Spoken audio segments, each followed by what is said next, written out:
Hello and welcome to this progress update on the Fisheries Standard Review. Thank you for bearing with us whilst we were slightly delayed with an audio issue. I can tell some of you have been busy already because we're already receiving questions for the Q&A we have later, so that's wonderful. We have some attendees from North America, from Mexico, from all over Europe, so great that you can join us. Thank you very much for taking the time. So what are we aiming to do today? We are mid-process with the Fisheries Standards Review, and you've seen perhaps already that some consultations are open.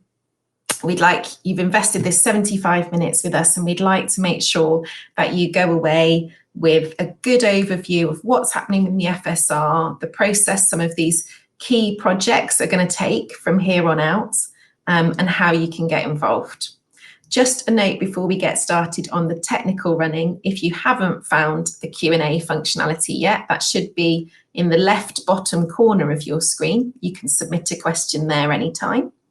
And also there's a transcript running across the bottom of the presentation throughout. We know from the session that we've held today that it's not always perfect, but we think it's hopefully makes things a little bit more comfortable for our non-native English speakers, so that will be there. Great, so I'd like to introduce who's joining us today. If we could go to the next slide. So we are joined by we've got Ernesto Jardim, who is our Director of Science and Standards, Fisheries Standards Director, excuse me. We have Emily McGregor, who is our Senior Fisheries Standard Review Manager and is actually project managing the FSR, so steering this along. And then later, when we have the Q&A, we'll ask Marin, who's Fisheries and Commercial Manager from the Americas, to join us and give us a little bit of perspective on local stakeholders and how some of these issues and projects in the FSR are affecting stakeholders in her region. So Marin will be along later. Actually, before we get started, the plan for today is to have a presentation that will take about 20 minutes, and then we'll go to Q&A. Many of you have submitted questions in advance. Thank you. So we will start with some of those, and then there'll be time for live Q&A afterwards. And before we start with that, I do want to just give some context for what we're talking about when we talk about the fisheries standards. So if we just move to the next slide.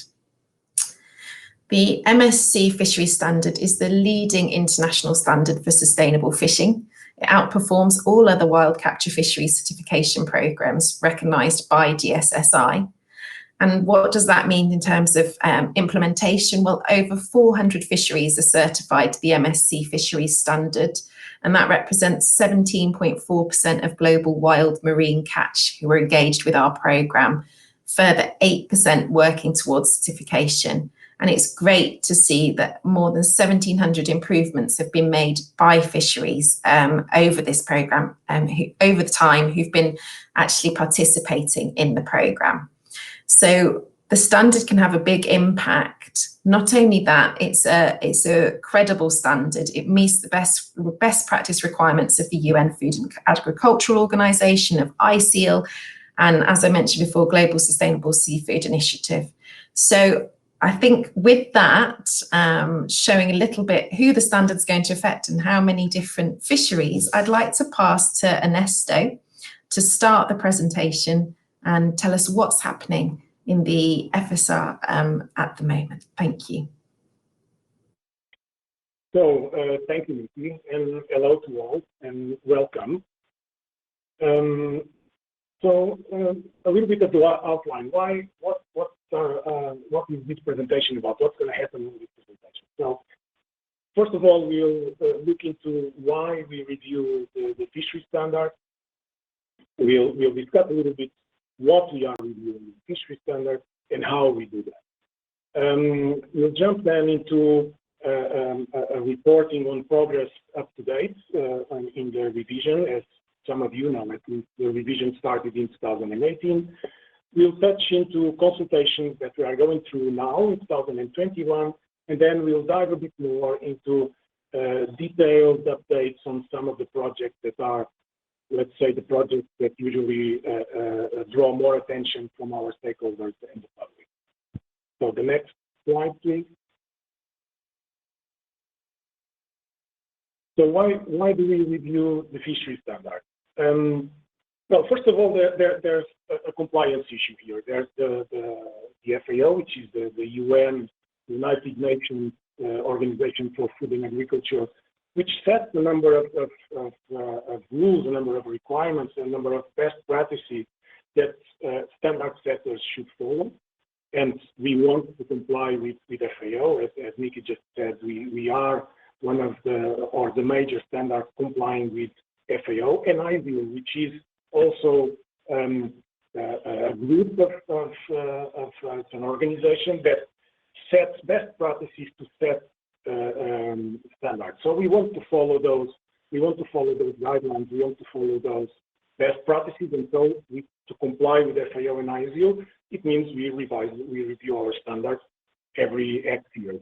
I think it's 5 years we are talking about. We want, on the second point here, we want to incorporate in our standard, we want to incorporate the best practices, the new science, the new evidence that science created during the period between the previous review. And to do that, what we normally would do is look into what's the new best practices, compare it with what we have right now in the standard, what are the requirements that we have right now, and then we, by doing that analysis, we set up what needs to be reviewed in the standard, so we are in agreement, we are aligned with the best practices and the recent science and evidence that the science has produced. And obviously, and not last but not least, it's a very changing, very fast-changing world. The environment we are operating as a standard setter for seafood evolves, and to keep being relevant, to keep being a major player in that environment, we change, we adapt, we adjust our standards so that consumers, so that our stakeholders look at our standards with confidence that the level of sustainability we are requiring, it's adjusted for their consumers. Next slide, please. We are reviewing a number of projects, and I think you went a little bit too further on your slideshow. We are reviewing a number of projects, and these projects, we have three different types of projects, let's say. From one side, we have projects for which we are reviewing the intent of the project. So, in fact, what we recognize by looking at by doing that research I was talking about initially, what we recognize is that there is an intent, a level of intent that needs to change, that we want to update. And in that case, we review a number of projects. In this case, if I'm not wrong, 4 projects. In those 4 projects, we review the intent. We review our requirements in order to update the intent of the MSC. There's a second number of projects where we are not reviewing the intent, so the intent is okay, and we don't think it needs to be updated, but the delivery of that intent is not properly laid out in the standard, or the standard needs to be updated, or by applying the standard for the last decade or so, we actually found out that part of what we wrote in the standard may need clarification, or may need to be done in a different way so that people can actually, or our assessors can actually use the standard in a much more efficient way to deliver that intent. And thirdly, there's a number of projects for which all we need is to update the guidance. So we don't need really to change, to clarify requirements. We don't need to change the intent, but we do need to clarify a part of the guidance that exists right now, because that guidance is not doing what we would like it to do. So I would now, after going through this explanation, I would like to bring in my colleague Emily. She will talk to us about the timelines and how the standard is reviewed in terms of process. She will give us a bit more on the process and a bit more on where we are right now. So, Emily, the floor is yours. I'm going to look at things I really enjoy as project manager for the standard review, the process we follow and the compliance that we maintain with our best practices around standard setting and policy development. I always like to start in this slide when I'm talking about what we do and why we do it, as it shows the robust process that we undertake for any standard review at the MSC. So say this reflects best practices in standard setting and policy making, and ensures that we can deliver a confident changes to our standard that will deliver the outcomes that we expect, both on the water and to achieve the objectives of the review. So Ernesto spoke about those objectives, and you can read more about them on our website as well. So we spend some time identifying areas for improvement. We do that constantly, and that's really where a lot of our stakeholder feedback feeds in. Anytime a stakeholder raises an opportunity or an issue, we are able to record that, and that informs the development of any review processes in terms of reference. We spend significant amount of time researching and developing, understanding the root causes of the challenges that arise, and understanding sort of where best practice is sitting in the world as well. That research and development informs an evidence base which supports it through stakeholder consultation, and of course we get feedback from stakeholders through a number of events and opportunities, such as online surveys or targeted events. And through guidance, this builds this evidence base that our Stakeholder Advisory Council and Technical Advisory Board, our governance bodies, can use to guide us and advise our Board of Trustees, who are the final decision makers on any standard changes. When the board makes a decision to publish a new standard, we always launch a monitoring and evaluation system that makes sure that the changes we implement have the intended outcomes on the water. So it gives you sort of overview of our process. And if we move to the next slide. Excellent, thank you. This is how it looks in our standard review. So as Ernesto said, we launched this in late 2018 with the board approving a terms of reference. In 2019, we spent the time researching and analysing the areas that we identified for review. That included working on expert workshops and gathering information through through various research forms. And then in 2020, if you click the next bit for me, the board reviewed our progress, and that research and evidence base that was gathered confirmed the 16 projects that were taken forward in the standard review. And we were able to launch public consultations.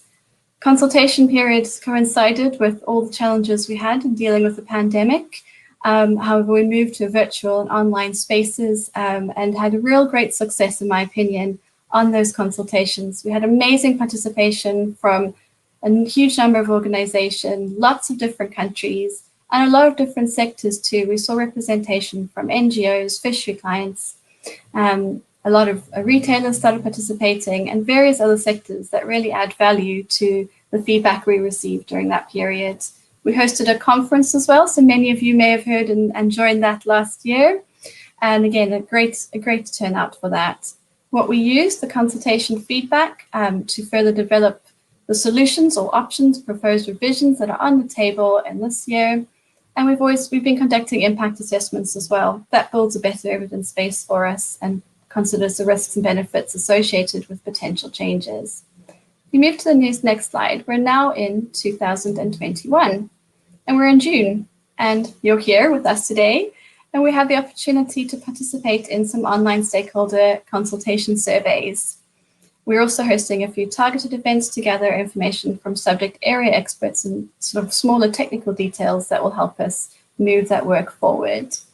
As we move to the end of this year and into 2022, we are drafting together all the changes into a draft of the standard, which we put out to public review in 2022. That's going to be a great opportunity, and probably the most exciting moment for me, is that we'll be able to see those changes come together, implemented in the standard, and we really look forward to getting that feedback at that moment from stakeholders who are interested in where we've got to.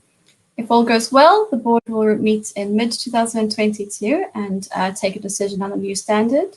Should they approve that for publication, we plan to do that shortly afterwards, and then we lead into an implementation timeframe. We don't just say the day they're published, everyone needs to adopt it. The FAO actually states that certified fisheries need up to 3 years to adjust to a new standard. So we create opportunities and space for that to happen. But if we're going, that's looking forward, and we're very excited about what's to come. But I'll hand over to Ernesto to look about what's happening now and talk a bit more about the stakeholder consultations again. Thank you, Emily. So next slide. Well, one of the things that we used in the review process is consultation. And let me bring us slightly back on that conversation. The way we review the standard involves a number of processes that Emily just showed on that timeline. There's a number of processes that we go through, which include identifying the problem, going through a research phase, interacting with our stakeholders, consultation, and all of that comes together, and we integrate all of that material in the work that we finally present to our advisory bodies and the board of trustees, who are the decision makers, the ultimate decision makers about all of these processes. So consultations are actually a very important tool in that tool set of reviewing the standard. And we just started the consultation now. We are in the middle of that process right now. The consultation started on the 18th of May, and it will go until the 17th of June for these 3 projects that you have here. And these are preventing gear loss in ghost fishing, harvest strategies, and identifying solutions to ensure that certified fisheries are not involved in shark finning. These 3 projects have now a public consultation open, and I would like to invite all of you, if you are not yet involved, please go to our website and get involved in that consultation. It's of major importance to us to get feedback. That's actually what this consultation tool is used for. There will be a consultation on ETP, on endangered, threatened, and protected species, that will be opening late June, and it will remain open for 30 days, as the ones above. And again, it's important to get your feedback. It's important that people get involved and give us your opinions about the direction and the proposals we have on the table right now. Next slide, please.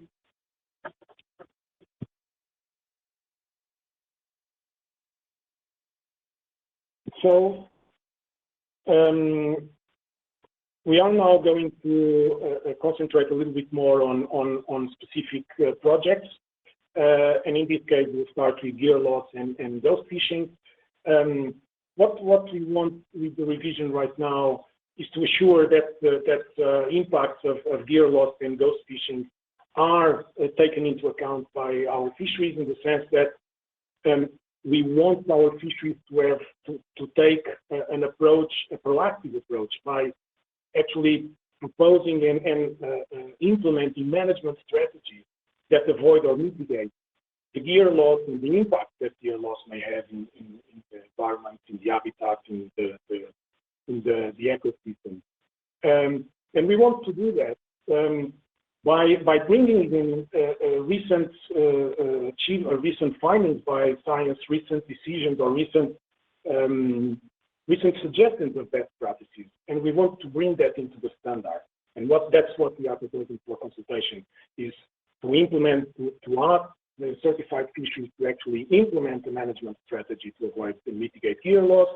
But at the same time, last year when we did the previous consultation on this subject, there was a very strong opinion that fishery aggregating devices should be also included in this issue regarding gear loss.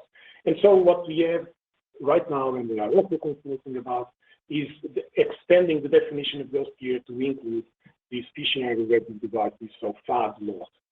So that's what we have in this consultation right now. And I'll ask for the next slide, please. And the next project we are putting a lot of effort on is on harvest strategy. Harvest strategy is a very interesting and it's a very important project. It's a very important, harvest strategies per se are a very important tool for fisheries management. In general, what harvest strategies do is to set a rule book of how different players, all of them targeting the same stock, should behave, should share that stock, should work in a way that the stock is not exhausted. And that's in a nutshell what our strategies are. It's a rule book.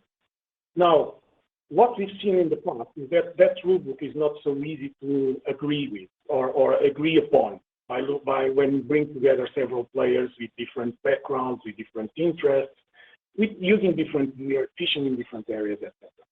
So what we are doing now, and that's what's now on the table in terms of our development for the next few months, is to implement a situation where we have two phases of work, and these two phases will be designed in a way that we will specifically and we will push our fisheries to achieve a number of milestones, and those milestones are designed so that at the end of that process, the likelihood of having adopted our strategy is very high.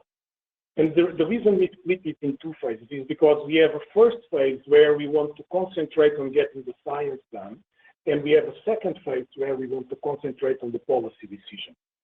They are not completely isolated from each other, of course. There are interactions between these two things.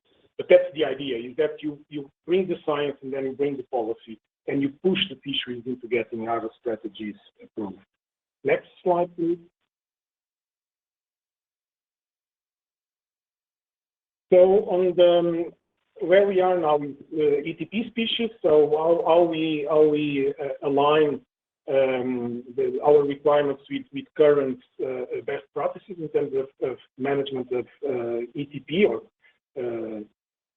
avoiding impacting ETP species. What we are going out for consultation is in this case separated in several topics. It's a very complex topic, but I would say the most important topic is the designation of ETP. How can we designate a species to be ETP?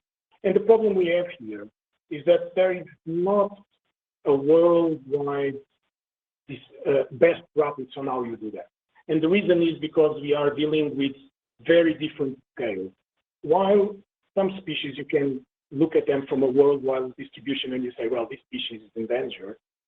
When it comes to local species or regional species, you may not have the appetite for a worldwide organization to delve or to even being able to delve into that level. And at that point, what we have is national decisions about species that are listed as ETP. That listing across different nations is not very consistent, and sometimes it's very different. So we need to bring together these different perspectives into that idea of how we protect these species, but at the same time we need to bring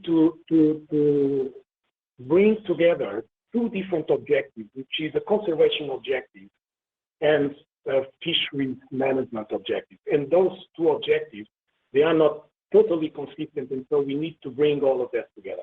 So that's what we are trying to do with the ETP proposal we have on the table right now. And again, I would invite all of you to engage and look into we'll look into what's going to be on the table late this month, and give us your opinion and what you think is your comments on the options that we are developing now.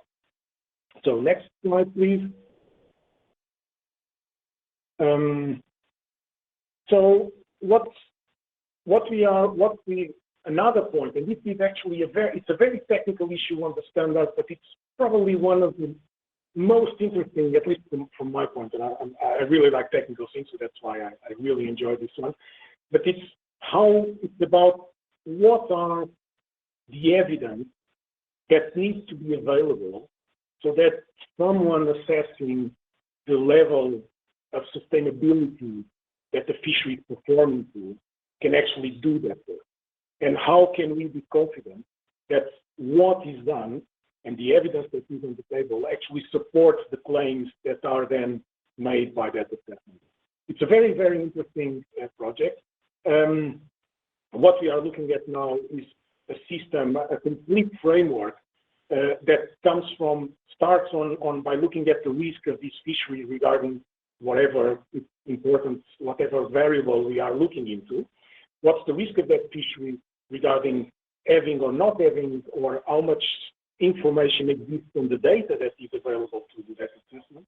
Then going into the second step where we evaluate the quality of that information. And there's a number of criteria, like, for example, is the information covering all the fishery operations, or is the information timely? Is it recent information, or is it very old information? That kind of analysis is done on that step too. And then we have a third step, where what we are trying to say is to build thresholds, build like hardcore thresholds. If you want to score 60, you have to have at least 2 or 3 sources of information you can use. You have to be able to triangulate with that information. Or if you want to score at a very, very high level, you actually need to have a complete statistical procedure behind that estimate so that you are confident that the estimate comes from a proper sampling program, has a certain level of precision, is unbiased, etc., etc. So it's a very interesting project, the Evidence Requirements Project. Next slide, please. And we are now, I think this is the last one, the last project we are going to be delved in, and this is preventing shark finning. It's obvious the project of interest by many of our stakeholders and by the public in general. We want in our standard to prevent, or we don't want to have a fishery or a vessel that actually had a shark finning or made or used shark finning in their practices. So we don't want these vessels. We don't want those people in our program. What we have now in the standard is we have an increasing level of confidence that we require from the fisheries that shark finning is not happening. Now, what we want to do, and this is incorporating part of the best practices on that developed the last few years, is to have a more central approach, a more focal approach, basically. What we are saying is, at the minimum level, you need to make sure shark finning is not happening. That's what we are saying. At this minimum level, you have to make sure this doesn't happen. And we don't even give you any other levels to score. We are saying, well, this is the entry level. At the SG 60, which is our lingo to say the minimum level of performance requirement that a fishery is invited to, you cannot have shark finning. And so we use a number of techniques for that. Fins naturally attached is right now one of the golden standards on that methodology, and we are requiring fins naturally attached to be assessed at that level. What we are doing on top of that is for fisheries, there's a nuance here that I would like to bring. For when sharks are not target species of a fishery, we are asking for fins naturally attached, full stop. So there's no alternative measures. When the shark is a target of that fishery, what we are saying is, well, if the shark is the target of the fishery, then it means that there is a management system behind it. That management system was assessed to our standards, to our assessors to perform properly. And at that level, we may say, okay, if you don't have fins naturally attached, you need to prove that the system you have on the table, the measures that you have on the table, can actually give the same level of performance that fins naturally attached. With another second nuance I'm going to bring here is that from the moment the fishery is not using fins naturally attached for a target fishery, then they are immediately classified as high risk. And if you remember the previous slide, when I was talking about evidence requirements, there is this initial step one where there is a risk analysis. It means that that fishery is immediately put at a high risk level. And if it's put at a high risk level, what happens in our system is that that fishery is going to be required to provide better information, higher quality information, more frequent information about catch profile, observed coverage, all of that material. On a second step on the consultation for shark finning, we are extending the shark definition, what a shark is. And actually, we are extending that to incorporate into that category a number of shark-likes or sharks that are not really a shark in that sense, but they are subject, or they are potentially subject to shark finning. And in that case, what we are saying is it's not just for this particular number of sharks that we have a problem, we also have for these other species that are shark-like and may be subject to finning. So next slide, please.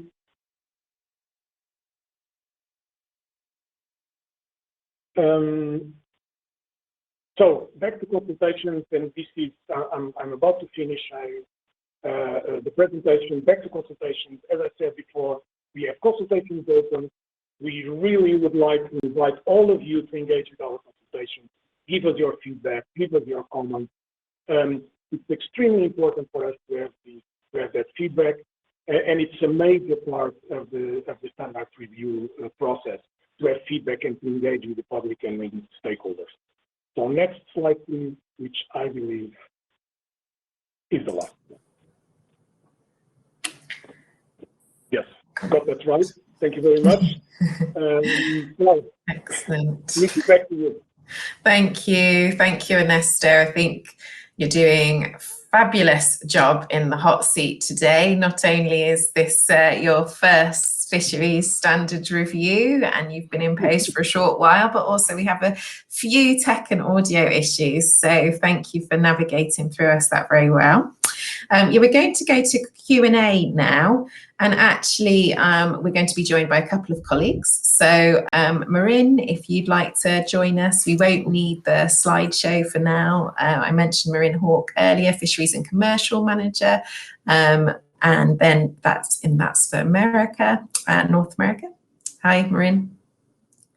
And then we also have asked Rowan Curry, our Chief Science and Standards Officer, to join as well, so that we'll be sharing the questions out a little bit on the Q&A. Thanks, Rowan. Good to see you. Great. Okay, so I'll let Ernesto catch his breath, and that gives me a chance to ask Rowan the first question. As I said, we've got many submitted questions in advance, but this is one that has come up a lot over my time at MSC. So I'd like to open with that. Why does it take so long to complete a review of the standard, Rowan? Thank you very much, Nikki, for the question, and glad to be part of the webinar. Hopefully able to help out a little bit on this particular question at least.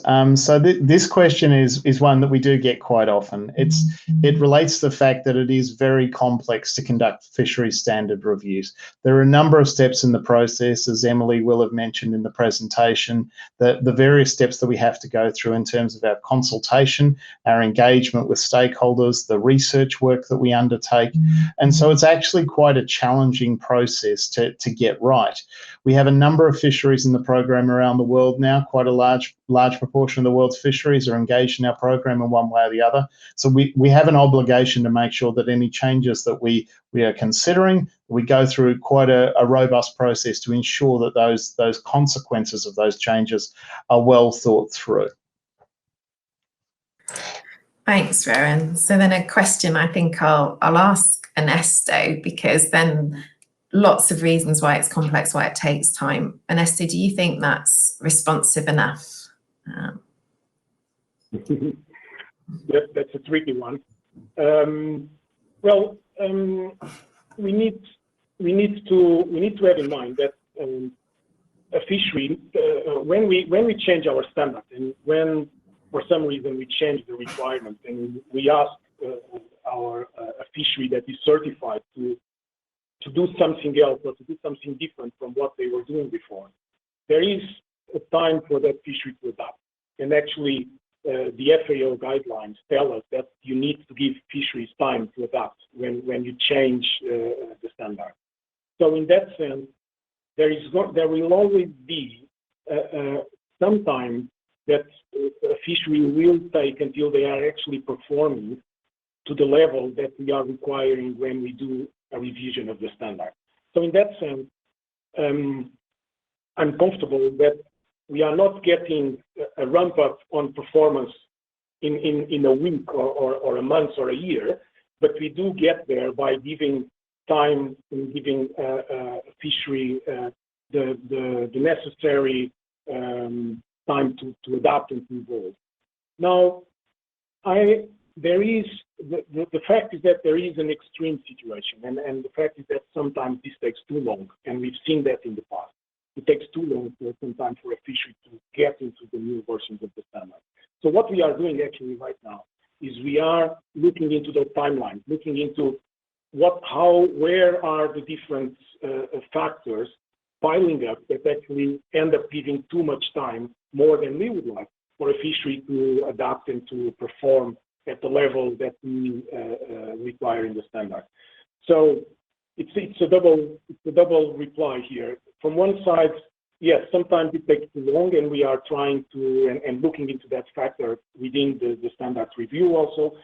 But on the other side, there will always be some time that we need to give a fishery to actually adapt and perform at the new level that is required when we do a revision of the standard.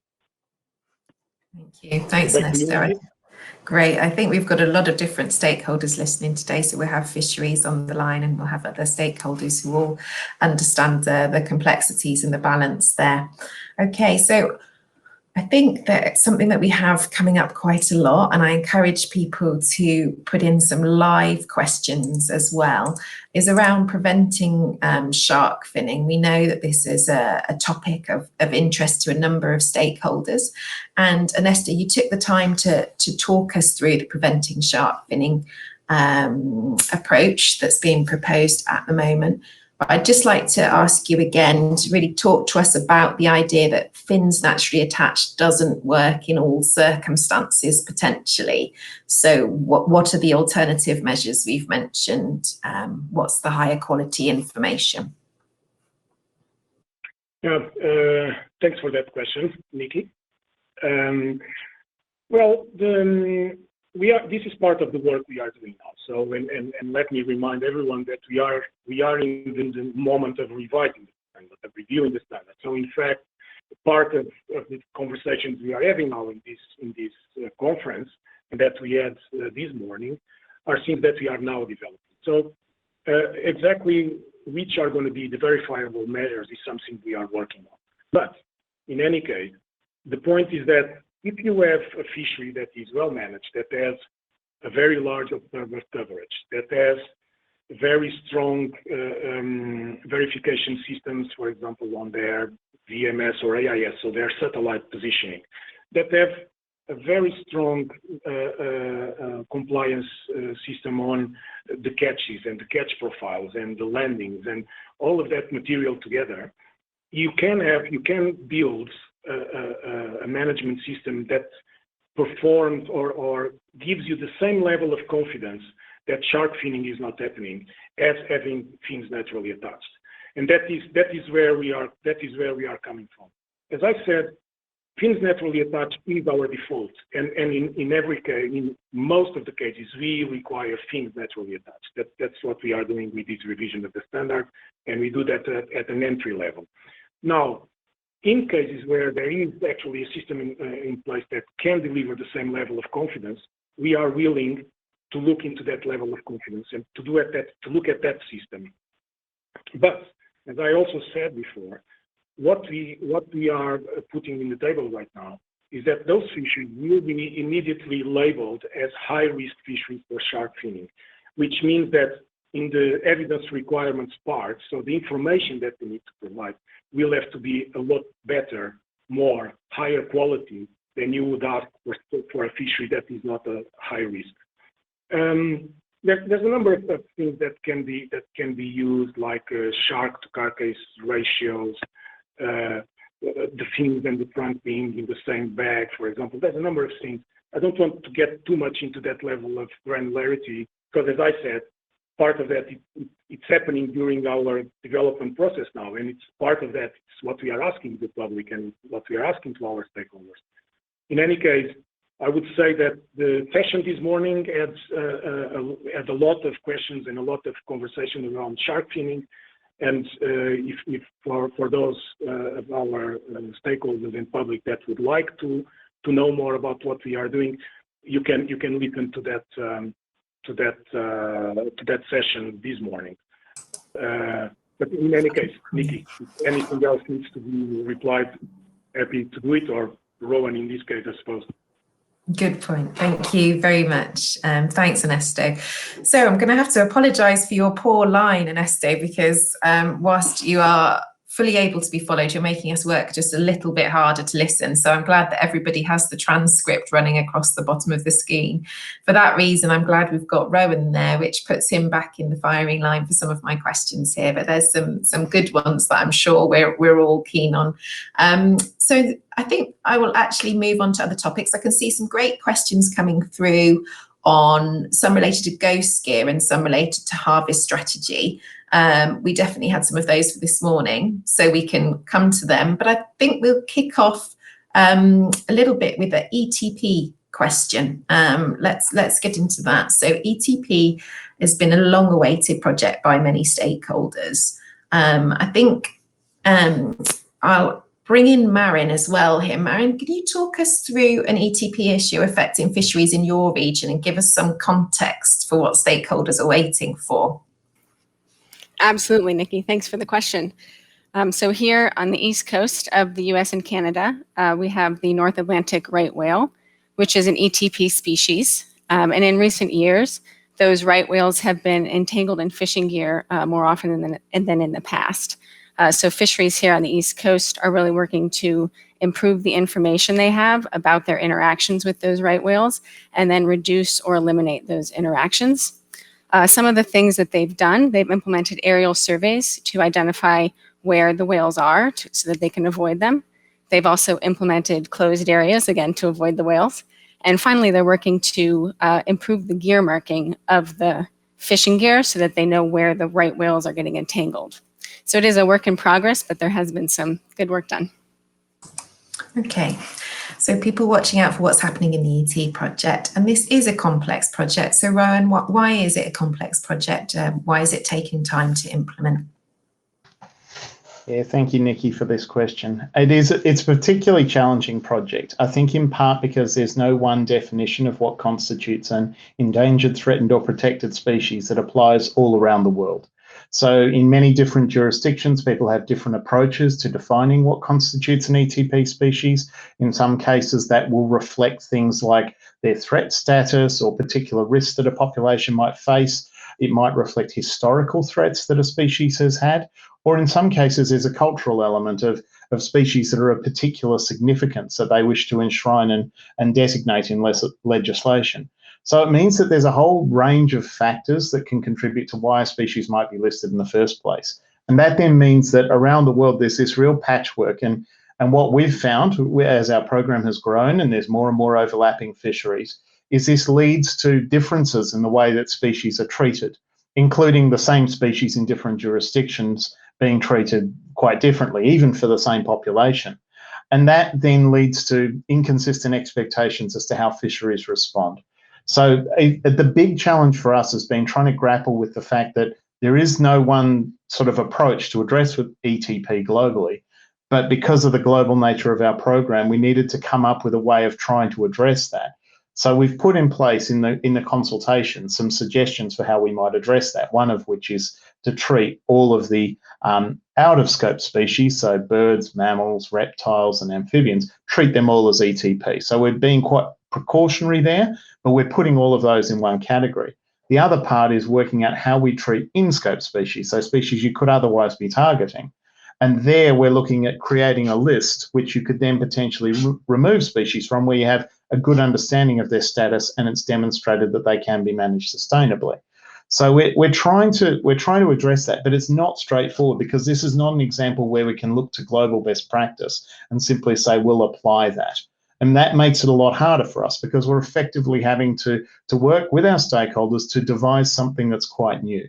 The hope is, though, that when we've produced this, we create the right incentives that then transcend jurisdictions to protect ETP species, which is really obviously an important thing for us to be involved in. Great, Rowan.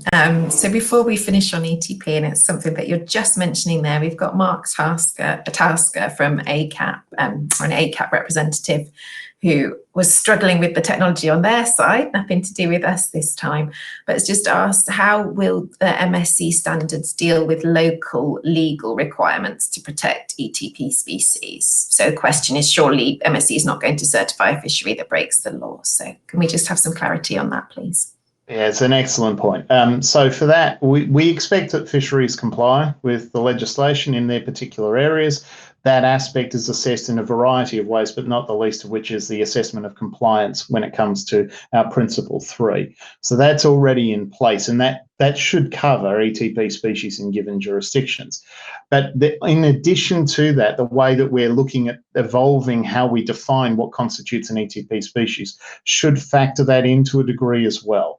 But that's also one of the reasons why we're so keen for stakeholders to get involved, because they might have thought of a local example or a particular thing where they can see the way something might work or might not work so well. And so we need to make sure that that feedback's captured in the consultation so we can factor all those examples into our impact assessment. Good, thank you. So Doug Butterworth just put a question on an ETP whilst you were speaking, Marin, so I think we can stick with the topic. The key question is not only what is or isn't an ETP, but what level of impact on that ETP is acceptable as a function of its status. So what is the basis in mind to underlie that?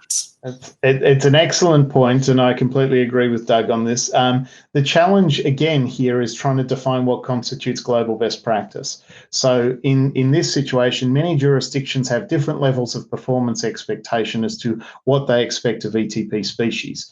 And so we, through the course of our review, have identified that the performance expectations we currently have might not be clear enough or driving the consistent level of performance that we'd be looking for in all places. Many places are already addressing this, but some places might not be. And so because of that, we want to make sure that we have one clear expectation of performance, and that's again folded into the consultation materials. So we're looking for people to comment on that and see if the way that we've captured that will reflect what we are looking for, which is that populations like this are able to recover and thrive. Because our vision in this goes back to the idea of oceans teeming with life, right? We want to make sure that the oceans are able to thrive, and we need to ensure that these populations are not, their ability to recover isn't hindered by fishing operations.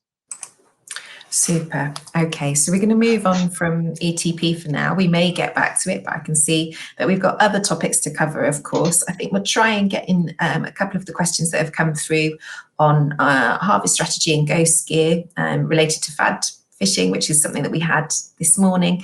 But first, let's talk a little bit about habitats. So, Rowan, what are the anticipated changes in the Habitats project, and why aren't we consulting on habitats right now? Again, a very good question. So the habitats requirements in our last standard review underwent significant revision. And as a result of that, we introduced requirements associated with protecting vulnerable marine ecosystems, which is a concept that traditionally applies in the high seas, but has, under the MSC requirements, was actually broadened to include exclusive economic zones in the territorial areas of individual jurisdictions. So we broadened that concept, and we also applied it in quite shallow waters as well. So we broadened that out and introduced that across all the fisheries in the program. And we introduced this expectation that people would avoid VMEs. And that then led to things like requirements for move-on rules and various other measures that people might implement, spatial closures, things like that. So we introduced quite significant changes in our last standard review. And what we've found is that most of those changes still remain fit for purpose in terms of our intent and what we're looking for. But there are areas where we might look to make some minor improvements to clarify what we meant with some of those previous changes in our standards. So this isn't a broad change in our expectation of performance so much as its refinement to make sure, again, we deliver those consistent outcomes. Okay, so knowing then that we've seen some fisheries implement changes in the last FSR, Marin, do you have an example from your region that you can share of that? I do, absolutely. So up on the east coast of Canada, there are several certified fisheries, and they've recently transitioned into version 2.0. And in order to meet the new habitat requirements, as Rowan said, that came from the last standard revision, they implemented move-on rules, some new closed areas, and they're also working to improve the information about those VMEs and habitat impacts as well. So some really great work has come out of that past standard revision. Great, thank you. Good. I think it's time to have a harvest strategy question, actually. Ernesto, I'm going to come to you. Hope you're ready. One of the questions we got submitted this morning, and I think in our earlier session today, was why is MSC looking at extending the conditions as part of the harvest strategy project? So WWF, a representative from WWF was on, and they wanted to know what's the rationale there. Can you talk to us a little bit about that? Yeah, sure. It's a good question, and it's in the core of what we are trying to do here. What happens right now is that when a fishery doesn't have harvest strategies, or the stock that this fishery is targeting doesn't have harvest strategies, what we do now is we set a condition and we say, look, at the end of this process, you need to have an harvest strategy. The assessors, and in this case the CABs, they go and they design a plan to get to that point. What we've seen in the past is that this is not working as much as we would like. We would like a lot more fisheries to have already harvest strategies that they don't have. When we looked into the problem, what kind of looked like we could do is to, instead of leaving open what you need to do to achieve those harvest strategies, what we can do is actually build from best practices around the world and be more prescriptive about what you need to achieve in those conditions to get to the point where harvest strategies are likely to be approved. And that's the reason why we created this idea of having a sequence of conditions where what's going to happen is that each of these conditions will have a mandatory number of milestones that need to be achieved by the fishery. And those milestones are going to be hard-coded in the standard instead of being left for the CAB to decide. And one of the things we are consulting right now is we are asking to experts around the world, which in their opinion are those milestones. And WWF is being consulted on these also. And what we would like is that by bringing all of that information together, we will be able to be a lot more prescriptive on those conditions. And that's why we are using the conditions as a method to deliver those harvest strategies. I need to say that we are looking into the possibility of having two conditions, and this, again, we are consulting on this issue, but what we are doing is also requiring that if a fishery enters this process, at the end of the process, they will be at a higher level of performance than if you don't enter that process. So basically, we are giving you a structured way of delivering harvest strategies. We are giving you two conditions to deliver harvest strategies, but we are asking you, the fishery, to perform at a much higher level. We are thinking about the SG 100, which is, for those in the call that are not familiar with our jargon, that is the state-of-the-art performance that we have in the standard. So that is the reason why we are looking into using conditions, and conditions seem to give us the tools we need to be prescriptive and to bring into the standard those best practices that we have seen operating around the world with success. So back to you, Nikki. I'm very sorry for my audio. That's excellent, Ernesto. I think, as I said before, we can hear you, and there's the transcripts running across the bottom of the screen, so that's great. I've got time to squeeze in a quick other question on harvest strategy directed to you, Ernesto, but it is a specific one. So this is from Giuseppe Scarcella, I think, who is a scientist. And we have a question about harvest strategy. In the 2.0 standards, there was a table G7 giving some guidance on how to address connectivity. I think, how will this be? Yes, how will this be implemented under new standards? Is table G7 going to be modified or deleted? Well, Giuseppe is being very, very very granular because he knows these things back and forward. Giuseppe Scarcella. The fact is on those milestones, what we would like is we want to set the milestones. So it's like deliverables, if you want. At a certain point, you need to deliver a specific analysis, or you need to achieve a certain level of agreement, for example. You know, a number of things that will push the fishery into that point of delivering an harvest strategy. If the harvest strategy, or if the stock that we are dealing with, or that the fishery is dealing with, actually has issues of connectivity, in the sense that there are areas where the stock is spawning, and then there are areas, a different area where the stock may be feeding, and there may be another area where actually those eggs are hatching. And so you don't have a spatial mix of all age ranges, and actually what you have is different areas where different parts of the life history happen.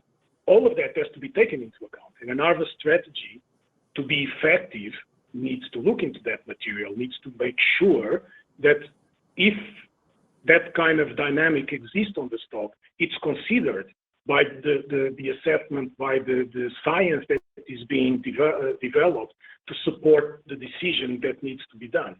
And that's, again, one of the reasons why we are saying we are putting the first condition, and we are putting the focus on the first condition on developing the science base, developing the science knowledge, the knowledge base that will help on making the decision later on. Of course, connectivity is an important factor of the dynamic of a stock, and as well as many other factors. All of those things in a proper science development status will have been taken into account.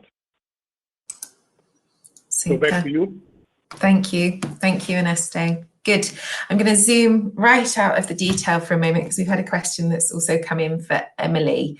Really, Emily, how's not meeting in person impacted on our consultations in this fisheries standard review? So you might hear my cat in the background, apologies. It's a really great question, that one. It's something that we've spent a lot of time thinking about and reflecting on as we've come into the pandemic, and hopefully seeing at some point coming out of it as well. Really am pleased with how everyone across the world has engaged effectively on virtual events. It's not been the easiest transition, but I think everyone's really leveled up their ability to participate well, to ask better questions, to get to the level of detail that we might need. Of course, I think we all miss having a good conversation over a cup of coffee, getting down to that detail, being able to explain table G7 in a lot of detail to somebody over in person. We don't always necessarily have the time online, but what I've been really, really pleased to see over the last year and a half is how well people who care about our program, who care about the standard review, have taken time to put that little bit extra effort in to participate virtually with us. So I feel like we've done a really great job, and just really value everyone's ability to take on this new way of working. And I do hope that one day we can meet over coffee and talk about potentially the new standard. Thank you. Thanks, Emily. That's great. Okay, now it's definitely time, I think, for some ghost gear questions. We've had a couple, something specific come in from Kate O'Connell, so I will come to that. But Rowan, perhaps you could take this one. We talked about ghost gear in the presentation. Can you tell us more about how proposed changes apply to FADs, please? And perhaps you can also spell out the acronym before you get started. Thanks. Yes, absolutely. Sure, Nikki. So this is relating to fish aggregating devices, which are commonly used by tuna per seine fisheries when they're targeting aggregations of fish. They often congregate around floating objects. This is one of those wonderful properties of pelagic fish. So because of that, it's become quite a favoured method for targeting that particular type of fish. It's become increasingly common as a tool used particularly in the tuna fisheries. And as a result, there's consequences to that, because now the number of FADs that are used in the oceans has grown over time. And sometimes they're made out of things that are able to biodegrade over time, but often they're not. And I think there's been this increasing concern sort of in the public consciousness about addressing the issue of plastics more generally, and fishing gear in particular has been cited often as an example of something that needs to be addressed. And fads have now come to be identified as one of those topics that needs to be considered quite seriously, partly because fads have been proliferating. People have been using them more frequently to improve the efficiency of their catches. But also as research has gone on, I think we've got a better and better understanding of the consequences of fads. That includes things like the unintentional mortality associated with entangling in them.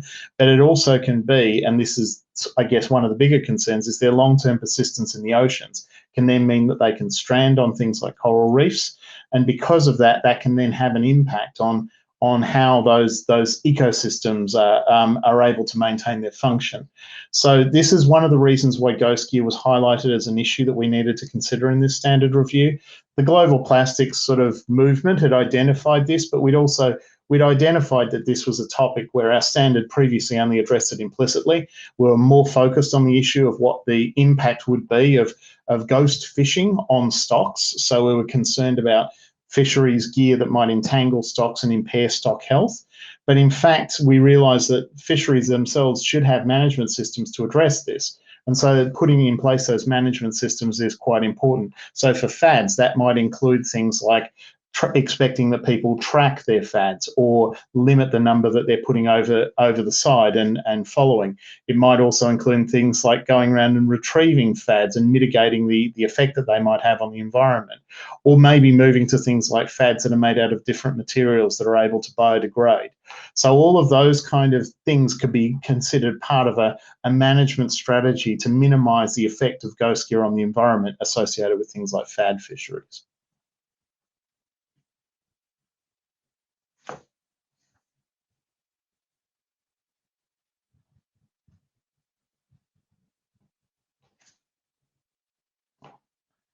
I don't think I can hear you, Nikki.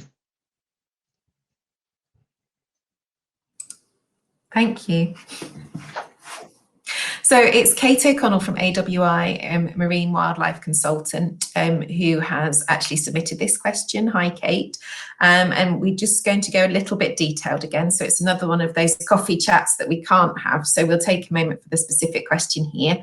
It was in reference to the ghost gear consultation. I'll come to you first, Rowan. Might be if you want to ask Ernesto to join in. What is the reasoning behind the proposed definition of a fad in option 3 of the consultation? It states there that for the purposes of MSC assessment, fads are not considered a gear type because it only facilitates subsequent capture. And Kate feels this might be contradictory to the proposed definition of fishing gear. So is that clear enough? Sounded very detailed as I spoke. Yeah, it is a detailed question, but it's actually an important one, and it relates to, I think, what's quite a critical part of one of our historic decisions that we had to address in terms of our policies related to the definition of the unit of assessment. So for those who are perhaps less familiar, there was this issue that arose in the way that some purseine fisheries chose to segment or separate their catch and then seek certification for one part of their catch which was associated with a particular fishing practice. In this case, the free school component of the catch that wasn't taken on, for example, fad sets, could be regarded as certified, while the fad set component was not. And so in those circumstances, the distinction that was drawn there between those two different fishing practices was based on the presence or absence of fads. So in the MSC scheme, we actually we've made a policy change, and we now indicate we expect all fisheries to assess all of their different fishing practices for a given gear type. So for the MSC's purposes, a fad isn't a gear type because it can't be used to separate different units of certification or units of assessment. So it's quite fundamental because that particular fishery type, this issue emerged in it. However, that being said, that doesn't mean that fads are unimportant as part of fisheries management. They absolutely are. And what we're suggesting with this particular approach is that the management of the use of fads should be managed to try to minimise the effect on the environment in terms of ghost gear. So we're specifically addressing that. It's just this definition, because it interacts with another part of the way our program operates. These kind of things are quite complicated, but it reflects the fact of, with our program now and so many different kinds of fisheries there, we encounter many different policy challenges. We need to make sure that when we address one, we don't have unintended effects elsewhere. Great. Rowan, that's great. I'm going to fit in one more question before we wrap up, and I'm coming to you, Rowan. It's about accessibility, and I think it's an important point. We had a question come in from Mohammed from a research institute in Morocco, but it's something that comes up time and time again. Is the new fishery standard going to be accessible for small-scale fisheries? Well, I'll begin by just saying, yes, that is our intent. We want it to be accessible for small-scale fisheries, but there's several steps that we try to take to ensure, to the best of our ability, that it will remain accessible.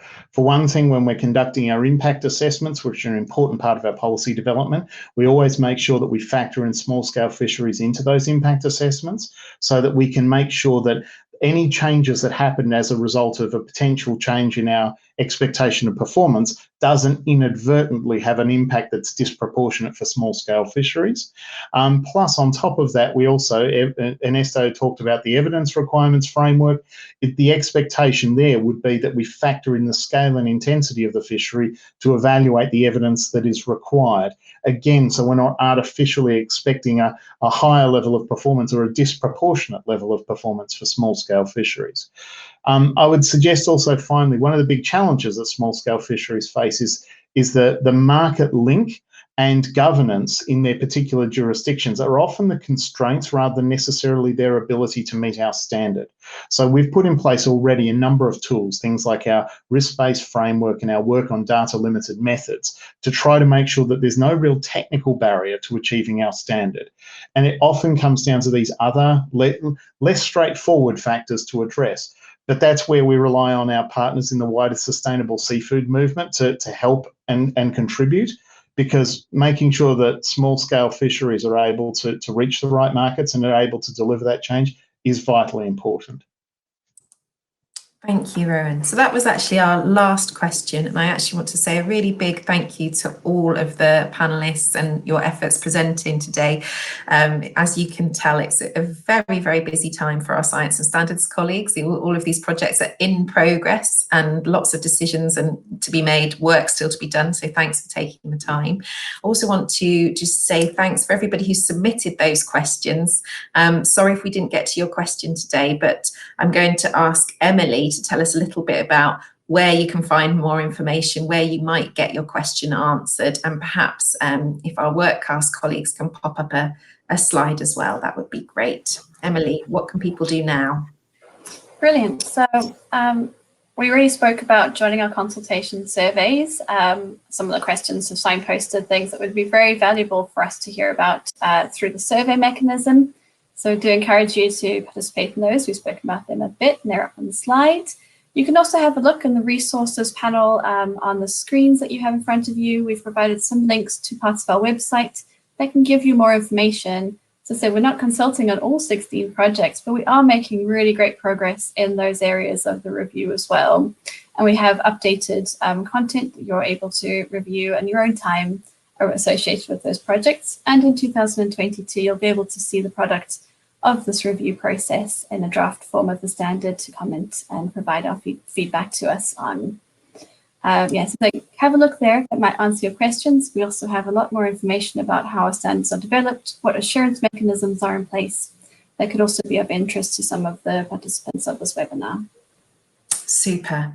Thank you. Thank you very much, Emily. And to those of you who've asked, yes, the recordings for both sessions that we've run today will be available in the next 24 hours on our website. So they will be available. And I think the only thing left to do is say thank you ever so much to everybody for taking the time. Hope you feel you've got a good view of what's happening in the FSR now. And I'll ask our panelists and presenters also to say thank you and goodbye. Thank you, everyone. Thank you. Thank you. Bye. Thanks. Thanks. Goodbye.